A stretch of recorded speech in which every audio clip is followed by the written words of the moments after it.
just going to move this.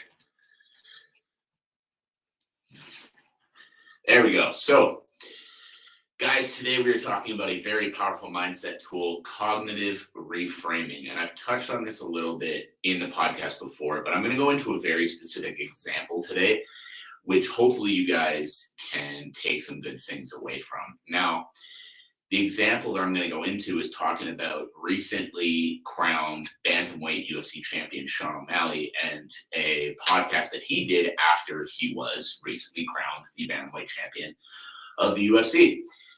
And but really, let's get into the show right now. And quick reminder, the goal of the show, helping athletes build their dream careers in sports. So if you or someone you know is a young up-and-coming athlete looking to take their career to new levels, looking to learn about mindset, about approach to training, about how to schedule your week, all these different things, make sure you go check out theelitedevelopmentpodcast.ca for all of the latest episodes, or on any major podcast platform. If you can find podcasts there, you can find us.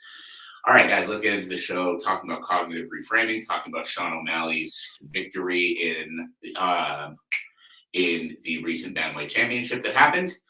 And we're going to get going in 3, 2, 1. Welcome, everybody, to another episode of the Elite Development Podcast, the #1 show for athletes looking to gain an edge on their opponents and build their dream careers in sport. I'm your host, Kenny Dusseault, and today we are talking about cognitive reframing. More specifically, we are talking about a recent podcast from UFC bantamweight champion Sean O'Malley, where after he won the belt, he talked about a lot of different things that we're going to get into that are very, very important, and I really want to touch on for a lot of fighters out there. So let's get right into it. So on one of the episodes of the Timbo Sugar Show, I believe, because he's got a couple of different shows that he's part of, Sean talked about, the lead up to the fight with Aljamain Sterling. And he talked about how, he admitted like he was more nervous for this fight than any other fight he's ever had. He knew that he was fighting the bantamweight GOAT.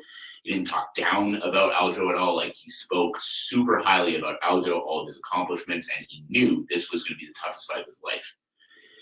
But that in itself is very important because, guys, first of all, it's super smart because the way Aljo approached that fight, talking about how Sean didn't deserve to be there, he hadn't beaten anybody real, he only had one close split decision win with Peter Yan, all of this stuff. Now, Sean goes out, knocks out Aljo, and then in turn, he's now been knocked out by a guy who he said didn't even deserve to be in the ring with him. Whereas on the flip side, Sean's talking about how Aljo's the bantamweight GOAT. He's got all these great accolades. He's going to be the toughest fight of his life. He's honored to be there. All of these things. Now he goes out and put Aljo's lights out. How fucking good does he look? So that's one little piece of the puzzle that I wanted to touch on as well, because I don't know how many people caught that little piece. And again, I understand where Aljo's coming from. He's trying to hype himself up or whatever, if he really believed it or what. But I really feel like that mindset from Sean was powerful, and I hope a lot of athletes can take a lot of good things away from that. However, that is not the only piece that we are getting into today. The one piece I really wanted to touch on was in that same podcast, Sean talked about, the nerves and anxieties leading up to the fight. And I can't remember who, because I think they had somebody else in the room with them. Someone asked him, was there anything specific that would play through your head? And he talked about, the different things. He was like, man, one of the things that was playing through his head was like, what if I go out there and just get submitted super fast like Aljo did to Corey Sandhagen? He was like, how embarrassing and shitty that would feel to, make it all the way to a world title just to lose that quickly. And first, I thought it was really powerful that he admitted that and they talked about that, because a lot of athletes just try to shove those feelings away. But guys, shoving those kind of feelings away doesn't actually make them go away. They just linger under the surface. They're still there because you haven't faced them. So the fact that he's admitting that and openly talking about the nerves and anxieties and, the potential bad things that might happen when it comes to what he's got going on, like, those are all really important. And one thing I want to really reinforce with that as well is what he talked about when he talked about those nerves and anxieties. And he talked about every time the negative situation would come up in his head, he would force himself to find a positive situation. And this was super powerful because this is a mindset thing that a lot of athletes struggle with, dealing with self-doubt, dealing with negative thoughts. What if I go out there and get knocked out? What if I go out there and get submitted super fast? What if the fight doesn't go my way? What if I get hurt? What if, there are so many what ifs and potential negative thoughts. But where a lot of athletes go wrong is they don't do what Sean talked about doing, which was reframing those thoughts and filling your head with something positive. So we talked about how no matter how long it would take, every time that thought of, what if I go out there and get submitted really quickly would come up, he would immediately reframe it in his brain and say, no, I'm not going to go out there and get really submitted really quickly, and force himself to visualize a positive outcome. And he said, no matter how long it would take, so he would take the time. It wasn't just like trying to say, no, it's not going to happen. Like, he would literally make himself stop, close his eyes, and think until he could visualize the positive outcome again.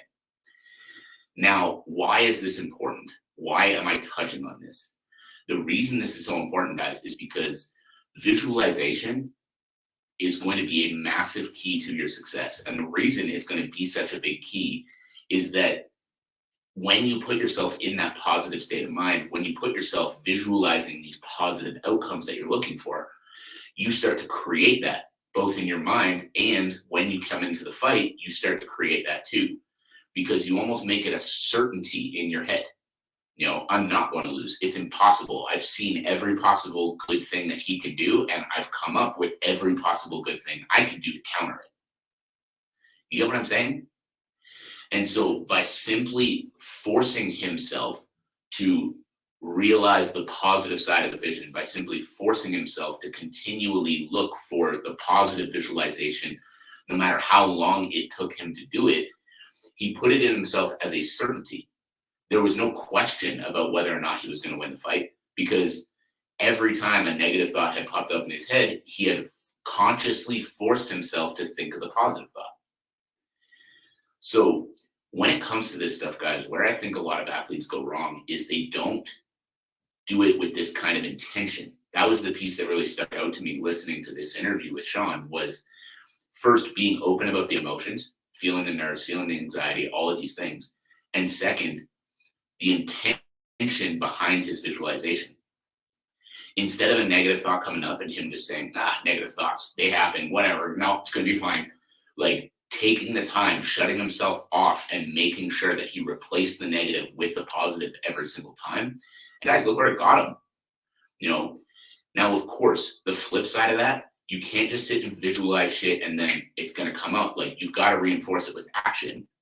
But he reinforced it with the action every day, the showing up to training, the putting in the work, the eating the right foods, doing all of the right things through the week, doing all of the right things through the camp.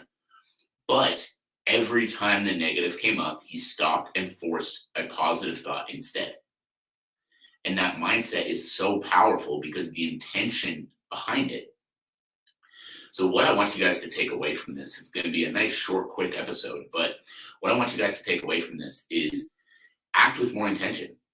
When those negative thoughts come up in your mind, when you start thinking about, all the different ways you could potentially lose, stop yourself, force yourself to replace those thoughts of how you're going to lose, or those negative thoughts, with positive ones.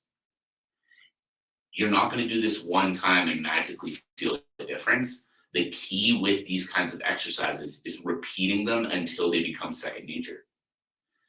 So the intention behind the visualization, the intention behind the mindset, honestly, I believe is one of the keys to Sean O'Malley's success and so many other athletes out there. Now, again, by no means is that the only key. The hard work in the gym, the skill set, all of these other things are massive, massive, massive parts of all of their success. But the mindset side, guys, needs to stop getting overlooked. So take away from this episode and start being conscious of your negative thoughts when they pop up, and start forcing yourself to replace, not just with a quick positive thought, but start forcing yourself to replace it with a positive visualization. So if you're looking at, if you're thinking about different ways that you could lose fights, like, what if this happens, that happens, whatever, stop and force until you losing in your mind becomes you winning in your mind.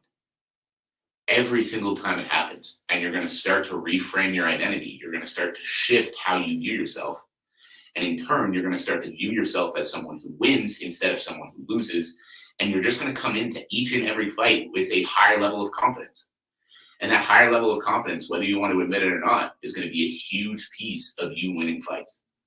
So guys, I hope that was valuable. I hope you got something good out of it. If you did, I'd love to know what it is. Shoot me a message across any of my social media platforms. The links on how to do that will be all in the description of the show notes. And as always, my biggest ask of you is if you got value from the show today, or if you've tuned in before and you've gotten value from the show before, make sure to share it with a friend, share it with a teammate, share it with someone who's going to benefit from hearing this message. The goal of this show, like I've said many times, is to impact as many athletes as we can and help them build their dream careers. And we do that through word of mouth. We do that through the show being shared around. So guys, I appreciate you all for tuning in, whether you're here live or listening back later. I hope you all have a fantastic rest of your day, and I'll catch you on the next episode.